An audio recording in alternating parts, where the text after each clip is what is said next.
News চ্যানেলের আরও একটা নতুন ভিডিওতে আপনাদের সবাইকে স্বাগত। আজকে 24শে জুলাই 2025, এখন ঘড়িতে বাজে 4:05 আর আমি এখন আছি বিবিদিবাগের কাছে ফেরিঘাট।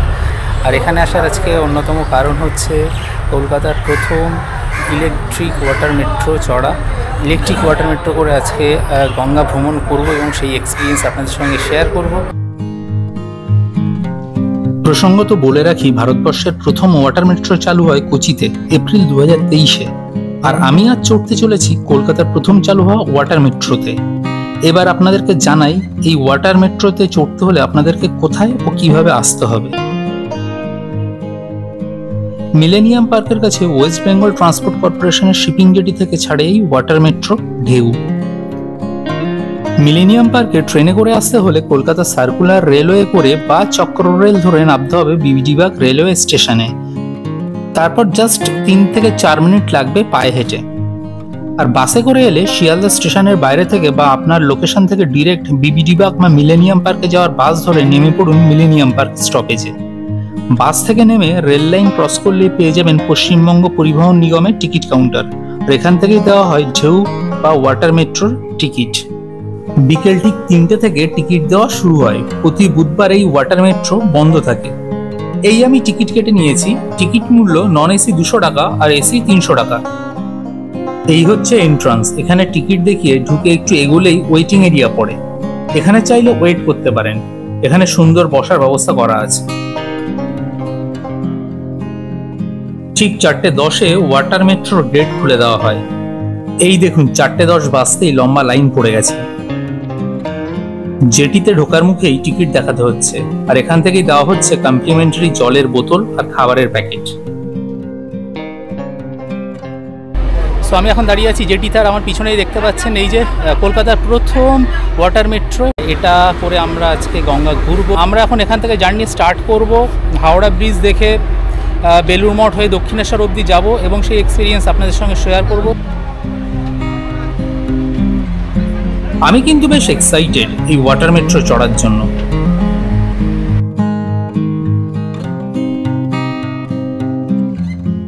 গেট দিয়ে প্রবেশ করেই প্রথমে পড়ে নন এসি এরিয়া। উল্টো দিকে দেওয়ালে সুন্দরভাবে প্রেজেন্ট করা আছে সেফটি ইকুইপমেন্ট প্ল্যান। আর জাস্ট উপরেই লেখা আছে স্ট্যান্ডিং ক্যাপাসিটি 45 প্যাসেঞ্জার্স। এই হচ্ছে সিটিং অ্যারেঞ্জমেন্ট।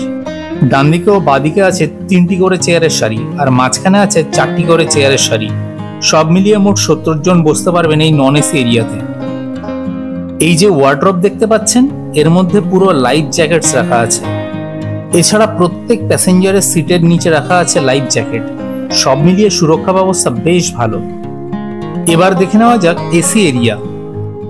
এখানে টোটাল 35টা সিট আছে।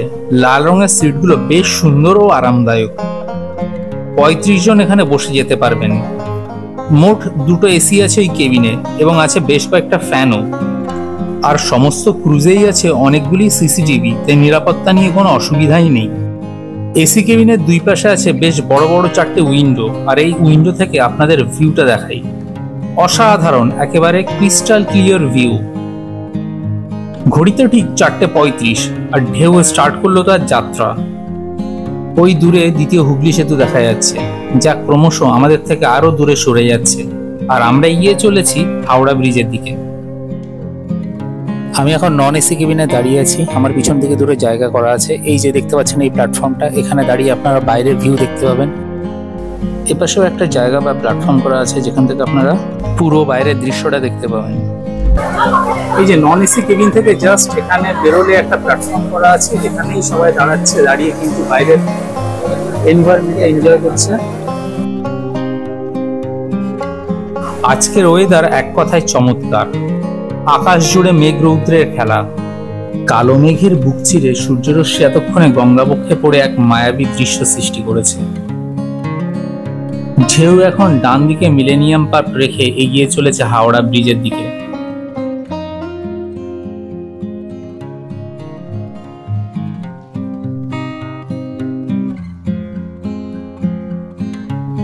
গঙ্গার বুকে ঢেউ চেপে ভাসতে ভাসতে চোখে পড়ল কলকাতার ঐতিহ্যবাহী শতাব্দী প্রাচীন হাওড়া স্টেশন।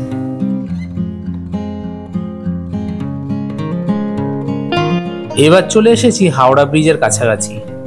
ঢেউ এবার আমাদেরকে নিয়ে অতিক্রম করবে হাওড়া ব্রিজ, তবে উপর দিয়ে নয়, নিচ দিয়ে।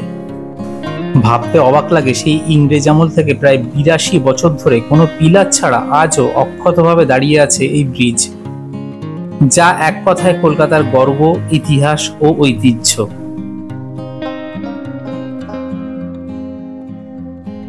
এবার একটু খিদে পেতে ব্যাগ থেকে বার করলাম কমপ্লিমেন্টারি জলের বোতল আর ফুড প্যাকেট। ফুড প্যাকেটে আছে একটা ভেজিটেবল চপ, একটা কেকের প্যাকেট আর একটা ভুজিয়ার প্যাকেট। খাওয়া দাওয়া শেষ করে আবারও চলে এলাম গঙ্গার শোভা দেখতে। এবার আমরা নিমতলা মহাশ্মশান পেরিয়ে এগিয়ে চললাম। দেখলাম এই বিকেলেও অনেক মানুষ স্নান করছে গঙ্গার ঘাটে। এখন আপনারা দেখতে পাচ্ছেন আহিরিটোলা ফেরিঘাট। এই দেখুন, সিটিং এরিয়া অলমোস্ট খালি। বেশিরভাগ মানুষই এখন চলে গেছে বাইরের প্ল্যাটফর্মগুলিতে, যেখানে দাঁড়িয়ে গঙ্গার অপরূপ শোভা দারুণভাবে উপভোগ করা যায়। উত্তর কলকাতার বিখ্যাত ঘাটগুলি দেখতে দেখতে এগিয়ে চললাম বেলুড় মঠের দিকে। এখন আমরা পার হচ্ছি শোভাবাজার ঘাট। ফাইনালি আমি প্রবেশ করেছি ক্যাপ্টেন কেবিনে। এখান থেকে চালনা করা হচ্ছে ওয়াটার মেট্রো ঢেউকে। দাদা, এটা কিসে চলে? ব্যাটারিতে, মানে সোলার এনার্জি থেকে? হ্যাঁ, আচ্ছা, টোটালি ব্যাটারিতে চলে। এটা মানে ইলেকট্রিক চার্জ করতে?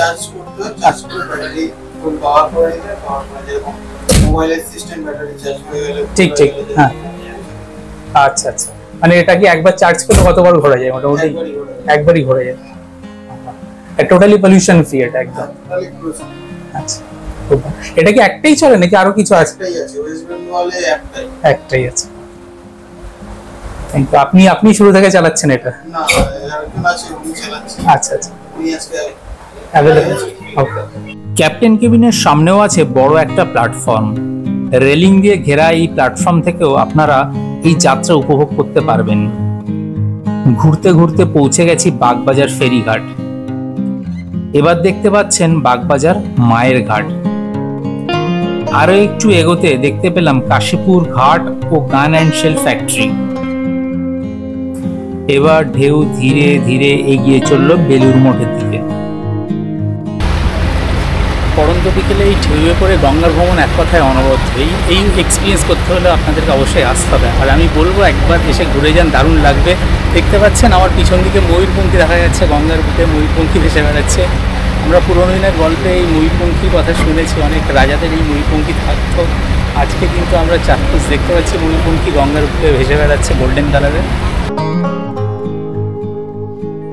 এখন আমরা অতিক্রম করছি বেলুড় মঠ।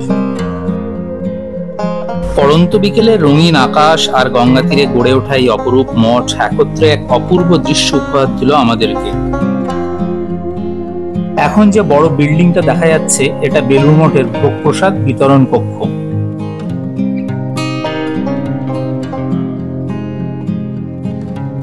বেলুড় মঠ দেখে আমরা এগিয়ে চললাম বালি ব্রিজের দিকে।